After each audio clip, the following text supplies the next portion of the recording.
한편 시공사인 유한회사 D와 유치권자인 A사 그리고 현재 이 사건 건물에 간판이 걸려있고 함께 점유한다는 유한회사 K종합건설의 임원사항을 이렇게 한번 비교해 보니까 이들 회사들과 개인들이 거의 동일체였습니다. 사실상 한 회사인 거죠. 안녕하세요. 법무빙 효연 대표 변호사 김재원입니다. 이번 시간에는 저희가 수행한 유치권 깨뜨리기 실전 사례 중에서 전남 목포시에 소재하는 9층짜리 오피스텔의 유치권 깨뜨리기 사례를 소개하겠습니다. 자, 먼저 유치권 주장 내용부터 살펴보겠습니다. 제 의뢰인이 광주지법 목포지원에서 강제 경매 절차에서 9층짜리 제2종 근린생활시설인 오피스텔을 최초 감정가가 17억 정도였는데 10억 원 정도의 낙찰을 받았습니다. 근데 그 건물에는 A 회사가 건물의 정축 및 인테리어 공사대금 채권으로 3억 9,600만 원, 그리고 B가 건물의 실내 인테리어 공사대금 채권으로 1억 6,720만 원, 그리고 C가 건물 타일 시공 공사대금 채권으로 4,700만 원에 기해서 각 법원에 유치권 신고를 하고 그 건물을 점유하고 있다고 주장했습니다. 이 유치권을 어떻게 깨뜨렸는지 살펴보겠습니다. 광주지방법원 목포지원에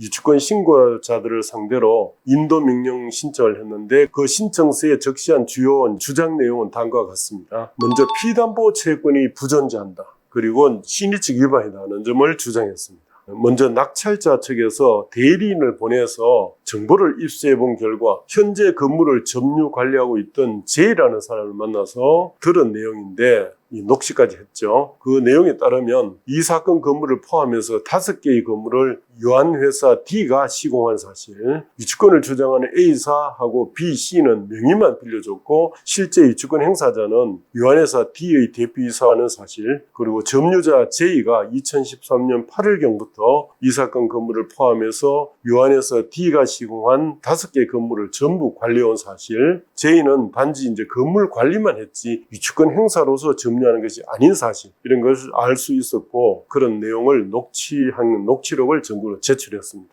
그리고 근저당권자로서 경매 신청 채권자인 모 은행이 제출한 유치권 권리 배제 신청서의 기재에 따르면 이런 내용이 기재되어 있습니다. 2013년 7월 25일 당행 직원 담보물건 방문해서 점유 및 기타 사항 파악했으나 유치권으로 인한 점유자가 없음을 확인, 사진을 첨부했다. 그리고 1층에 있는 K종합건설에서 오피스텔 관리비, 수도세, 전기세 등 전반적인 관리를 담당하고 있으며 전화하면 K종합건설 여직원이 이제 받는다 하는 것을 확인했다 하는 이런 내용도 기재했고요. 또 K종합건설 사장과 통화한 결과 유치권으로 인한 점유자 없음을 확인함이라고 현장을 직접 출장해서 확인한 사실에 비춰볼 때 이에 유치권의 성립 및 전속 요건으로서의 점유 자체가 없이 단지 유치권 신고만 한 것으로 보여지는 점을 강조했습니다. 또한 낙찰자가 2014년 1월 6일 및 2월 3일 각 촬영한 건물 내부 사진상에는 유치권 행사를 표시하는 어떠한 외관도 존재하지 않는다면서 그 각 사진을 증거로도 제출했습니다. 한편 시공사인 유한회사 D와 유치권자인 A사 그리고 현재 이 사건 건물에 간판이 걸려있고 함께 점유한다는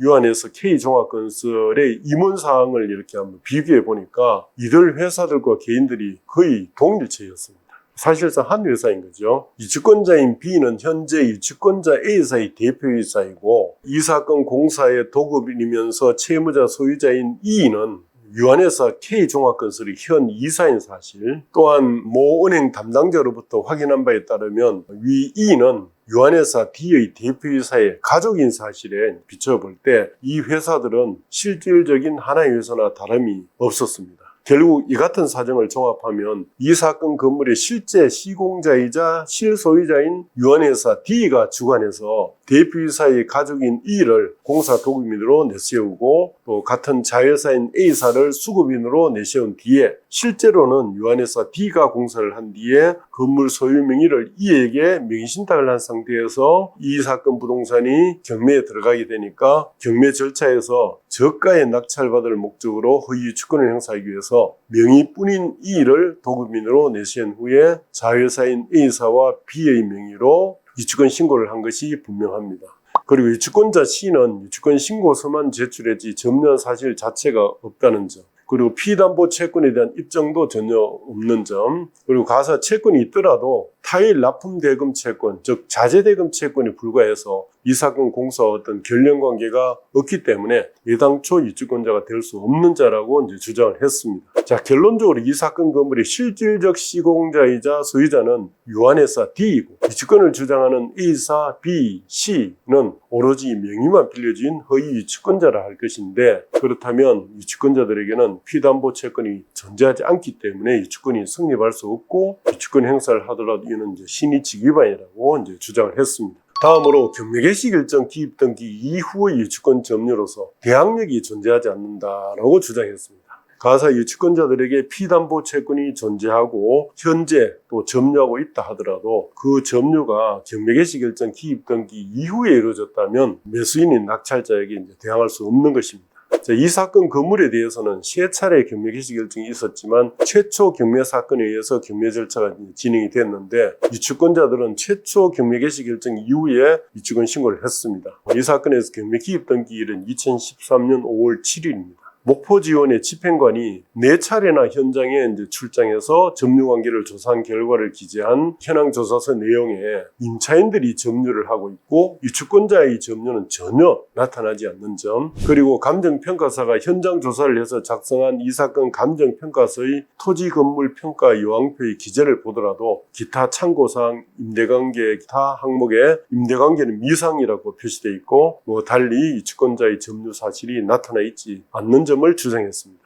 그리고 모 은행의 유치권권리 배제 신청서상의 기재, 그리고 낙찰자 대리인이 현장 관리인인 J와의 대화를 녹취한 녹취록의 기재, 그리고 또 낙찰자가 촬영한 현장 사진, 그런 걸 다 살펴보더라도 유치권자들한테는 점유 자체가 아예 존재하지 않았다는 점을 강조했습니다. 결국 이제 인도 명령이 발령이 났죠. 자, 이에 법원은 낙찰자의 인도명령 신청은 이유가 있다고 인정되므로 유치권자들은 낙찰자에게 별지 목록 기재 부동산을 인도하라라고 인도명령을 발령했습니다. 이렇게 인도명령 결정문에는 이유가 있다고 인정되므로 정도로 이렇게 이제 추상적으로 표현을 하고 구체적인 이유가 설치되지 않습니다. 그런데 이렇게 인도명령이 났는데도 불구하고 그 뒤에 유치권자들은 반대로 낙찰자를 상대로 유치권 존재 확인 소송을 제기해 왔습니다. 인도명령이 발령나도 집행되기 전에는 또 가능은 합니다. 그런데 광주지법 목포지원은 다음과 같은 이유로 유치권자들의 유치권 존재 확인 청구를 기각하고 낙찰자의 손을 들어줬습니다. 즉 법원은 여러 가지 정보와 재반 사정에 비추어 볼 때 유치권자들이 이제 경매 기입 등기 이전부터 건물을 점유 관리하고 있었다고 인정하기에 부족하고 그 주장하는 공사대금 채권을 가지고 있다고 인정하기 어려우며 오히려 이 사건 건물의 실질적 점유자는 시공사인 유한회사 D 또는 그 대표이사 개인이고 유치권자들은 유한회사 D의 대표이사의 부탁으로 점유의 외관만 형성하고 있었다고 봄이 상당하다, 이렇게 판결했습니다. 법원이 재반 사정으로 내용을 좀 더 구체적으로 살펴보면 집행관이 4차례나 현장 방문을 했는데도 유치권자 점유 사실을 확인하지 못한 점, 그리고 현황조사서에 유치권 점유나 점유의 표지에 대한 어떤 기재도 없는 점, 그리고 대출한 모 은행이 작성한 유치권 배제 신청서에 2013년 7월 25일경 건물을 방문했는데 유치권에 기한 점유자가 없었고 1층에 있는 유한회사 K종합건설에서 관리비, 수도세, 전기세 등 관리를 담당하고 있었으며 K종합건설 대표와 통화해서 유치권 점유자가 없음을 확인했다 하고 이제 기재가 된 점. 이런 여러 증거에 의하면 유한회사 D의 대표이사가 가족인 E를 건축주로 내세우고 유치권자인 A사 그리고 유한회사 D, 유한회사 K종합건설을 실질적으로 지배하면서 위 회사들의 명의를 이용해서 이 사건 건물에 대한 공사대금 채권과 점유 관리의 외관을 만든 것으로 보이는 점 등을 고려할 때 유치권자들인 A사 그리고 B, C가 실제 공사를 수행했다는 사실을 인정할